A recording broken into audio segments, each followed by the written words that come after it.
For Indigenous Peoples Day, let's take just a few moments and think about environmental racism and how that impacts Indigenous peoples. So, environmental racism is whenever we interact with the environment in a way that harms a specific group of people, especially a minority group. And there's a long history of environmental racism against Indigenous peoples in the United States. We can look all the way back to the forced relocation of Indigenous peoples from their native lands. That is environmental racism. We can look at the ways that the US government encouraged the overhunting of bison, on which several tribes depended. That is environmental racism. We can look at contemporary examples like the inequitable sharing of water rights with Indigenous peoples. That's environmental racism.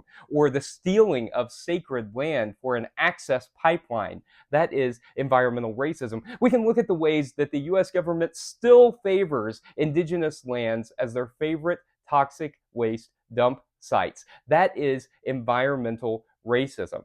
On Indigenous Peoples Day, we are called to think about the injustice that has occurred in our society, the ways that Indigenous peoples are still being exploited, and we are called to make a commitment to do better in the future.